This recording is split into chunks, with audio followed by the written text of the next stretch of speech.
Hello friends, welcome to my channel. I am Akanksha Gahri. आज मैं आप लोगों के लिए जीएस दृष्टि की आर्थिक एवं सामाजिक विकास के नेक्स्ट पार्ट ला रही हूँ और भी इसके कई पार्ट्स आएंगे। इसकी खास बात यह है कि इसमें चित्रात्मक प्रस्तुति की गई है। मीन्स सभी टॉपिक को बहुत ही अच्छे से चित्र के माध्यम से और रे डायग्राम के माध्यम से कवर किया गया है। देखिए, अगर आप कोई भी एग्जाम देने जा रहे हैं तो आप इस सीरीज को अवश्य देख कर जाएं, आपको निश्चय से लाभ मिलेगा। आइए हम लोग देखते हैं कि हमने क्या क्या देख लिया है। ठीक है, हमने भाग ए कंप्लीट कर लिया था जिसमें था आर्थिक विकास। हम लोगों ने क्या क्या टॉपिक पढ़ा, आइए हम लोग देखते हैं एक बार। अर्थव्यवस्था का सामान्य परिचय, राष्ट्रीय आय, सतत विकास, अर्थव्यवस्था के क्षेत्र जिसमें है प्राथमिक क्षेत्र, द्वितीयक क्षेत्र और तृतीयक क्षेत्र।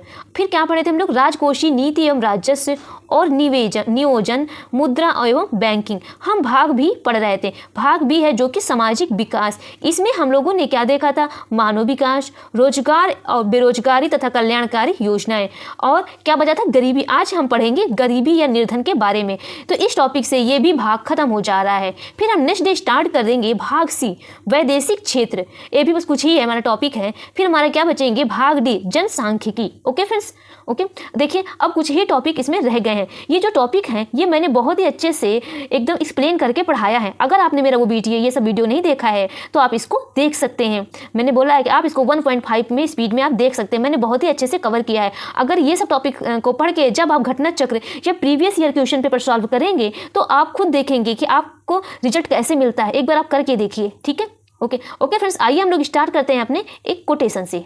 देखिए अब ये क्या है, देखिए क्या है, ज्ञान धन से उत्तम है। क्या है, बिल्कुल सही है। आप देख रहे होंगे कि आपके पास अगर शिक्षा है या नॉलेज है तो आप कुछ भी कर सकते हैं, कहीं भी जा सकते हैं। एक शिक्षा ही ऐसी चीज है या इससे या ऐसी वस्तु है जिससे आप क्या करेंगे, जितना आप इसको बांटेंगे उतना ही क्या है, आपसे बढ़ती जाएगी। शिक्षा या ज्ञान को आपसे ना कोई चुरा सकता है, ना तो कोई आपसे छीन सकता है। ठीक है, इसको आप जितना बांटेंगे उतना ही बढ़ता जाएगा। लेकिन वही अगर हम बात करें मनी या धन है तो ये क्या है, अगर आपके पास धन भी बहुत हो जाएगा तो आपको डर रहेगा, कोई मुझसे छीन न ले, कोई इसको चुरा न ले, तो आपको इसकी रक्षा स्वयं करनी पड़ती है। लेकिन अगर आपके पास नॉलेज है, ज्ञान है, तो ये आपसे इसकी रक्षा करेगी। कैसे रक्षा करेगी, कहीं भी आप जा रहे हैं तो अगर आपको उसके बारे में सब कुछ पता है तो आप उसको अच्छे से हैंडल कर लेंगे। देखिए, आज तो आप लोग जानते होंगे कि आज के दौर पर शिक्षा का बहुत ही इंपॉर्टेंट है। आप लोग अच्छे से समझते ही होंगे, ठीक है। वो सबसे उत्तम है, शिक्षा सबसे उत्तम है। आप ये बात ध्यान रख लीजिए। इसलिए कहते हैं कि मन लगा करके कुछ ही महीने आप मेहनत कर लीजिए, फिर आने वाले समय देखिएगा आप जो चाहते हैं वो बनेंगे। जहां आप पहुंचना चाहते हैं वहां आप खुद ही पहुंच जाएंगे, ठीक है। लेकिन हाँ, उसके लिए आपको मेहनत करनी पड़ेगी, ठीक है। आइए हम देखते हैं थोड़ा इससे इसी रिलेटेड आज का मेरा वो है क्या। देखिए, ज्ञान धन से उत्तम है क्योंकि धन की तुम्हें रक्षा करनी पड़ती है, क्योंकि धन की तुम्हें रक्षा करनी पड़ती है, मगर ज्ञान तुम्हारी रक्षा करता है। ठीक है, क्या है, सही बात है कि ज्ञान क्या है, ज्ञान तुम्हारी रक्षा करता है। ठीक है, ज्ञान धन से उत्तम है, ये आप बात ध्यान लीजिए या ध्यान में रख लीजिए। ओके फ्रेंड्स, आइए स्टार्ट करते हैं अपने टॉपिक से। आज का टॉपिक है गरीबी, पोवर्टी। क्या है टॉपिक, पोवर्टी। ये है बहुत ही इंपॉर्टेंट टॉपिक है। आप ये बताइए, गरीब किनको बोला जाता है, गरीब या निर्धन किसको कहते हैं, बताइए। देखिए क्या होता है, जब वो अपना मूलभूत आवश्यकताएं या रोजमर्रा की जो भी आवश्यकताएं होती हैं वो पूरी नहीं कर पाते हैं, वो किसके अंतर्गत आते हैं, वो आते हैं गरीब या निर्धन के अंतर्गत आते हैं। मूलभूत आवश्यकताएं क्या हैं, मूलभूत आवश्यकताएं हमारे क्या क्या हैं, रोटी, क्या है, रोटी, कपड़ा और मकान। रोटी, कपड़ा और मकान को क्या कर सकते हैं, ये अगर ये सब लेने में या उनके पास ये नहीं है तो उनको क्या मानेंगे, हम लोग गरीब मानेंगे या निर्धन मानेंगे। ठीक है, आइए हम लोग देखते हैं क्या है। देखते हैं, गरीबी से आसे ऐसी स्थिति से है जिसमें व्यक्ति अपनी मूलभूत आवश्यकताएं, क्या है आवश्यकता, अभी हमने बताया था, रोटी, कपड़ा और मकान को पूरा करने में सक्षम ना हो, अर्थात मूलभूत आवश्यकताओं से वंचित व्यक्ति गरीब या निर्धन कहलाएगा। ठीक है, क्या कहलाएगा, गरीब या निर्धन कहलाएगा। ठीक है, अब आते हैं हम लोग डेटा। आपको समझ में आ गया, गरीब उसे बोले जाएंगे जो इसकी 3 मूलभूत आवश्यकताएं क्या है, रोटी, कपड़ा और मकान, ये सब लेने से या वंचित व्यक्ति हो तो उसको क्या बोलेंगे, गरीब बोलेंगे। मैं इतनी बार इसलिए रिपीट करती हूँ ताकि आपको क्लास में ही याद हो जाए, ठीक है। आइए हम लोग देखते हैं कुछ डेटा है। वर्तमान में विश्व बैंक के अनुसार, किसके अनुसार? विश्व बैंक के अनुसार प्रतिदिन 2.15 अमेरिकी डॉलर से कम आय पर जीवन व्यतीत करने वाली जनसंख्या को चरम गरीबी में माना जाएगा। समझ रहे हो आप? एक्सट्रीम पॉवर्टी में रखा जाएगा या उनको माना जाएगा। ये डेटा किसके अकॉर्डिंग है? ये डेटा वर्ल्ड बैंक के अकॉर्डिंग है। ठीक है, कि प्रतिदिन 2.15 अमेरिकी डॉलर से कम आय पर जो जीवन व्यतीत करते हैं उनको क्या बोलते हैं? उन जनसंख्या को चरम गरीबी में माना जाएगा। ठीक है, अब देखिए, आइए हम लोग देखते हैं गरीबी के प्रकार। देखिए ये इंपॉर्टेंट है, कई इस बार क्वेश्चन पूछा गया है, गरीबी के कितने प्रकार हैं। ठीक है, गरीबी के कितने प्रकार हैं? एक होता है सापेक्ष गरीबी, जिसे रिलेटिव पॉवर्टी इंग्लिश में बोलते हैं। एक होता है निरपेक्ष गरीबी, जिसे इंग्लिश में बोलते हैं एब्सोल्यूट पॉवर्टी। ठीक है, दो होते हैं गरीबी प्रकार। कितने हमारे? दो प्रकार हैं गरीबी के प्रकार हैं। ठीक है, जो सापेक्ष गरीबी होते हैं, आइए हम देखते हैं क्या है सापेक्ष गरीबी। यह अर्थव्यवस्था में आय एवं संपत्ति के वितरण को दर्शाता है। क्या है? जो सापेक्ष गरीबी होती है या रिलेटिव पॉवर्टी होती है, ये क्या करता है? ये अर्थव्यवस्था में आय एवं जो आय और संपत्ति के वितरण को दर्शाता है। ठीक है, इसकी मापन विधि कौन है? दो हैं। एक लारेंज वक्र विधि, बहुत ही इंपॉर्टेंट है दोनों विधि। ठीक है, लारेंज वक्र विधि, एक गिनी गुणांक विधि। ठीक है, लारेंज वक्र विधि और एक गिनी गुणांक विधि, ये सब किसमें है? ये सापेक्ष गरीबी के ये मानक विधि हैं। आइए हम लोग देखते हैं क्या। अब देखते हैं निरपेक्ष गरीबी क्या है? Absolute poverty. ठीक है, एब्सोल्यूट पॉवर्टी क्या है? यह दर्शाती है कि कितने लोग गरीबी में जी रहे हैं। यह क्या दर्शाती है? यह दर्शाती है कि कितने लोग गरीबी में जी रहे हैं। निरपेक्ष गरीबी मापन को हेड काउंट विधि भी कहा जाता है। क्या कहा जाता है? हेड काउंट विधि भी कहा जाता है। किसको कहा जाता है? निरपेक्ष गरीबी मापन को। ठीक है, याद आप रखिएगा। अब देखिए, हम लोगों ने देखा था मापन विधि में लारेंज वर्ग और गिनी गुणांक विधि। आइए हम लोग देखते हैं लारेंज वर्ग। देखिए, जो लारेंज वर्ग है ये मैक्स ओ लारेंज द्वारा 1905 में किया गया था। ठीक है, कब किया गया था? 1905 में। इसकी जो उपयोगिता है किसमें की जाती है? आय में असमानता, आर्थिक विषमता को व्यक्त करना। क्या करते हैं? आय में असमानता एवं आर्थिक विषमता को व्यक्त करना। आइए हम लोग देखते हैं एक बार ग्राफ से। देखिए क्या है ग्राफ? जनसंख्या का, देखिए नीचे क्या लिखा है? जनसंख्या का संचयी प्रतिशत, और क्या है? ये निरपेक्ष समता रेखा है, और ये देख रहे हैं आप लारेंज वर्ग। ठीक है, लारेंज वर्ग वक्र। ठीक है, आप ऐसे इसको देख लीजिएगा। ठीक है, आप इतना ध्यान रखिएगा, जो लारेंज वक्र है ये आय की विषमता या आय की असमानता को व्यक्त करता है। ठीक है, अब आइए नेक्स्ट पे देखिए, नोट क्या है? देखिए, लारेंज वर्ग निरपेक्ष समता रेखा से जितनी दूर होगा आय का वितरण उतना ही असमान होगा, जबकि निरपेक्ष समता रेखा के जितने नजदीक होगा आय वितरण उतना ही समान होगा। जैसे आपने ये देखा है, ठीक है, आपने ग्राफ देखा है, इसमें क्या लिखा है? लारेंज वर्ग निरपेक्ष समता रेखा से जितनी दूर होगा, मतलब आप देख रहे हैं कितनी दूर है, यहाँ से इतनी दूर है, तो आय का जो हमारा वितरण है उतना ही इनइक्वलिटी देखा जाएगा। ठीक है, जितना ये पास आप देख रहे हैं, जितना पास है उतना ही क्या है? समानता देखा जाता है, उतना ही क्या देखा जाता है? समानता ही देखा जाता है। ठीक है, लारेंज वर्ग निरपेक्ष समता रेखा से जितनी दूर होगा उतना ही असमान होगा। ठीक है, जबकि निरपेक्ष समता रेखा के जितने नजदीक होगा या देखने पास होगा उतना ही आय का वितरण क्या हो जाएगा? समान होगा। ये बात आप ध्यान रखिएगा। अब आइए नेक्स्ट, गिनी गुणांक क्या है? गिनी गुणांक क्या है? गिनी गुणांक देखते हैं। इसका जो प्रतिपादन है कोरेडो गिनी द्वारा वर्ष 1912 में किया गया था। कब किया गया था? कोरेडो गिनी द्वारा वर्ष 1912 में किया गया था। यह राष्ट्रीय आय के वितरण का गणितीय माप प्रस्तुत करता है। क्या करता है? यह गणितीय आय के वितरण का गणितीय माप प्रस्तुत करता है। गिनी गुणांक का मान 0 से 1 के मध्य हो सकता है। 0 मतलब क्या होता है? पूर्ण समानता। क्या होता है? पूर्ण समानता।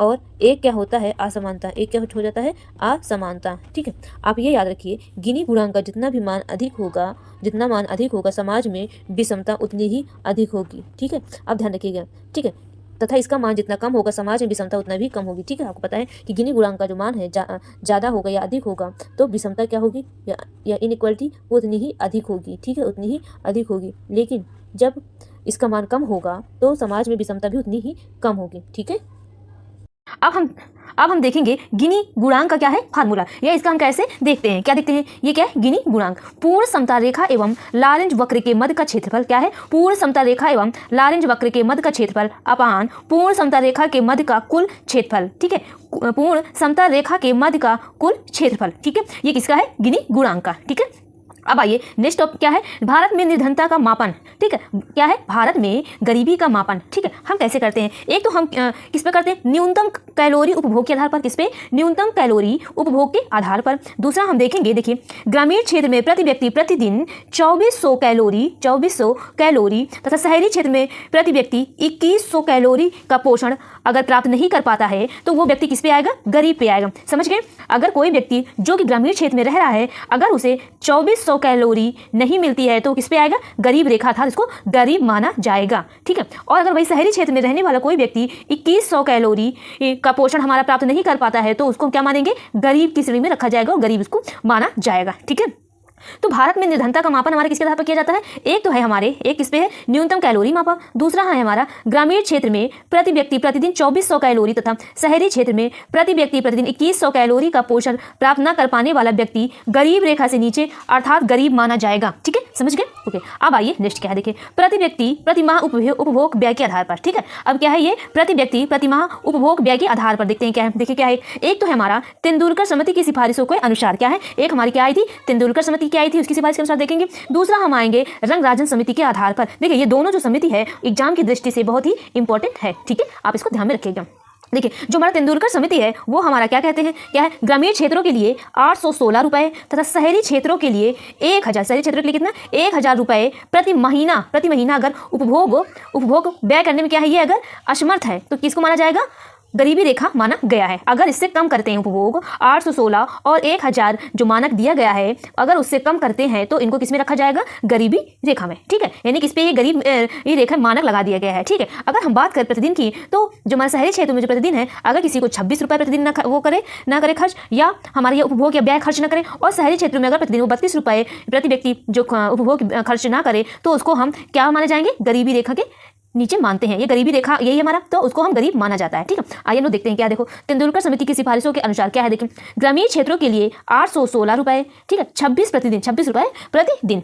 ठीक है, अर्थात शहरी क्षेत्रों के लिए 1000 रुपए कितना है? 32 रुपए प्रतिदिन प्रति व्यक्ति मासिक उपभोग व्यय को गरीबी रेखा माना गया है। ठीक है, ठीक है, अब आइए वही बोलते हैं हमारा क्या? रंगराजन समिति। देखिए इनकी क्या सिफारिश थी? ग्रामीण क्षेत्र के लिए 972 रुपए मासिक यानी कि 32 रुपए प्रतिदिन, अर्थात शहरी क्षेत्रों के लिए 1407 रुपए प्रतिदिन यानी मासिक में 47 रुपए के लिए उपभोग व्यय को क्या माना जाता है? गरीबी रेखा माना गया है। ठीक है, ये दोनों ही समिति बहुत ही इंपॉर्टेंट है। ठीक है, अब आइए नेक्स्ट क्या है? भारत के संदर्भ में सबसे पहला गरीबी अनुमान किसके द्वारा लगाया गया है? दादा भाई नौरोजी द्वारा। कई बार क्वेश्चन ये वाला पूछा गया है तो आप इसको निगलेक्ट नहीं कर सकते हैं। ठीक है, क्या है? भारत के संदर्भ में सबसे पहला गरीबी अनुमान दादा भाई नौरोजी द्वारा वर्ष 1867 या 68 में अपनी पुस्तक, इनकी पुस्तक का नाम भी पूछ लेता है तो याद रखिएगा, poverty and un-British rule in India. क्या है? Poverty and un-British rule in India में लगाया गया है। ठीक है, सबसे पहले किसने लगाया गरीबी का अनुमान? दादा भाई नौरोजी ने। कब लगाया है? 1867 और 68 में। अपनी किस पुस्तक में लगाया गया? Poverty and un-British rule in India. ठीक है, ये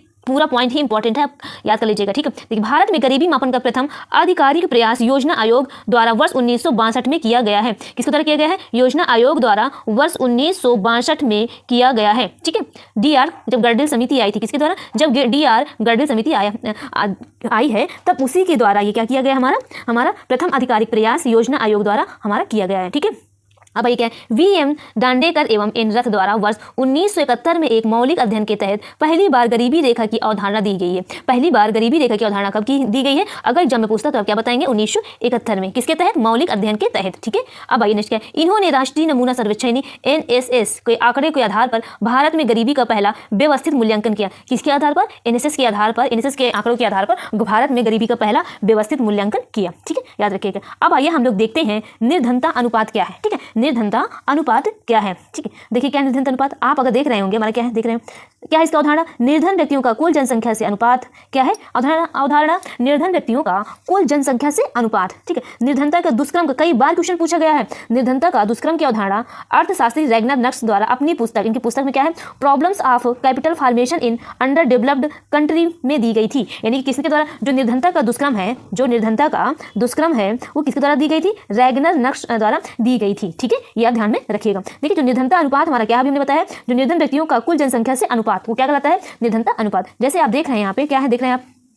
वह क्या है? देखिए पूंजी निर्माण अगर हमारा कम होगा तो उत्पादन भी कम होगा, फिर रोजगार भी कम होगा और आय भी कम होगा। जब आय कम होगा तो बचत कम कर पाओगे, प्रति व्यक्ति आय कम हो जाएगी तो बचत कम और मांग कम हो जाएगी। ठीक है, अगर हमारी प्रति व्यक्ति आय कम हो जाएगी तो बचत कम हो जाएगी, तो मांग, जैसे बचत कम हो जाएगी तो मांग भी कम हो जाएगी, पूंजी निर्माण भी कम हो जाएगी। ये सारे क्या है? एक दूसरे से चक्रीय माध्यम में जुड़े हुए हैं। अब देखते हैं हम लोग क्या है? गरीबी मापन हेतु समितियां। ठीक है, कौन कौन से समितियां हैं? देखिए समिति के बारे में डायरेक्टली क्वेश्चन पूछ लिया जाता है तो इसलिए आप इसको इग्नोर नहीं कर सकते हैं। देखिए मैंने आपको बताया था इकोनॉमिक थोड़ा सा टफ है, लेकिन इतना भी टफ नहीं है कि आप इसको पढ़ नहीं सकते हो। इसीलिए मैंने जो सीरीज स्टार्ट की है, सबसे पहले मैंने इकोनॉमिक और बायोलॉजी की स्टार्ट की है, साइंस की, क्योंकि बहुत से स्टूडेंट ऐसे होते हैं जिन्हें साइंस में दिक्कत होती है। तो क्या है, अभी एग्जाम में देरी है तो आप इसको धीरे धीरे आप करेंगे तो आते आते आपको आसानी रहेगी सब कुछ याद रखने में। ओके, आइए देखते हैं क्या है गरीबी मापन हेतु समितियां। ठीक है, क्या है समिति? कौन कौन सी समिति है? वाई के अलग समिति क्या है? वाई के अलग समिति, लकड़वाला समिति, सुरेश तेंदुलकर समिति और सी रंगराजन समिति। ठीक है, सी रंगराजन समिति। ठीक है, और हमारे कौन सी है? अरविंद पनगड़िया टास्क फोर्स क्या है? Arvind Panagariya task force. ठीक है, अब आइए हम लोग एक एक करके देखते हैं। पहले हम देखेंगे वाई के अलग समिति क्या है। इसका जो गठन है 1977 में किया गया है। रिपोर्ट प्रस्तुत की गई है वर्ष 1969 में। 1979 में रिपोर्ट प्रस्तुत की गई है। क्या है इसका मापन का आधार? पोषक तत्वों के आधार पर इसका मापन है। प्रति व्यक्ति ग्रामीण क्षेत्र में 2400 कैलोरी और प्रतिदिन शहरी क्षेत्रों में 2100 कैलोरी। अगर उसे नहीं मिल पाता है तो वो क्या आएगी? गरीबी रेखा आएगी। ठीक, गरीबी रेखा का निर्धारण किया गया है, इसको आप ध्यान रखिएगा। आइए देखते हैं क्या लकड़वाला समिति। लकड़हारा नहीं, लकड़वाला समिति। ठीक है, देखिए कभी कभी क्या हो जाता है, बोलने में हल्का सा हो सकता है मिस्टेक हो जाए, तो आप इसे इतना वो मत लीजिएगा। ठीक है, क्या है? लकड़वाला, क्योंकि ह्यूमन एरर है। ह्यूमन एरर किसी से भी हो सकती है, आपसे भी हो सकती है। ठीक है, लकड़वाला समिति, लकड़वाला समिति। ठीक है, देखिए क्या हमारा इसका जो गठन है 1989 में किया गया था। इसका जो गठन है वर्ष 1989 में किया गया था।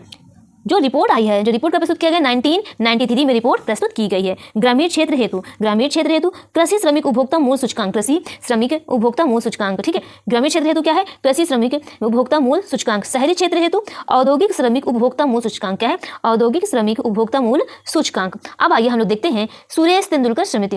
जो सुरेश तेंदुलकर समिति है, इसका जो गठन किया गया है वर्ष 2005 में गठन किया गया है। जो इसकी रिपोर्ट प्रस्तुत की गई है 2009 में रिपोर्ट प्रस्तुत की गई है। देखिए इसमें जो ग्रामीण क्षेत्रों के लिए मासिक आय या मंथ हमारी कितने मासिक आय मंथली इनकम कितनी होनी चाहिए हमारी? उपभोग व्यय 1816 रुपये और हमारे जो शहरी क्षेत्र हेतु 1000 रुपये प्रति व्यक्ति मासिक उपभोग व्यय होना चाहिए। ठीक है, वही हमारा लिखा है। देखिए क्या है? 1816 रुपये प्रति व्यक्ति मासिक उपभोग व्यय, 26 रुपये प्रतिदिन प्रति व्यक्ति। शहरी क्षेत्र हेतु 1000 रुपये प्रति व्यक्ति मासिक उपभोग व्यय, 32 रुपये प्रतिदिन प्रति व्यक्ति। ठीक है, सी रंगराजन समिति। जो इसका गठन किया गया है वर्ष 2012 में गठन किया गया है और जो रिपोर्ट प्रस्तुत की गई है 2014 में रिपोर्ट प्रस्तुत की गई है। इसका जो है क्या है? ग्रामीण क्षेत्रों के लिए 972 रुपये, ग्रामीण क्षेत्रों के लिए 972 रुपये प्रति व्यक्ति मासिक उपभोग व्यय। ठीक है, यानी कि 32 रुपये प्रतिदिन प्रति व्यक्ति। ठीक है, और शहरी क्षेत्रों के लिए 1407 रुपये प्रति व्यक्ति मासिक उपभोग व्यय, यानी कि 47 रुपये प्रतिदिन प्रति व्यक्ति होना चाहिए। अब आइए क्या है? Arvind Panagariya task force. ठीक है, इसके पहले हम क्या देखेंगे? देखिए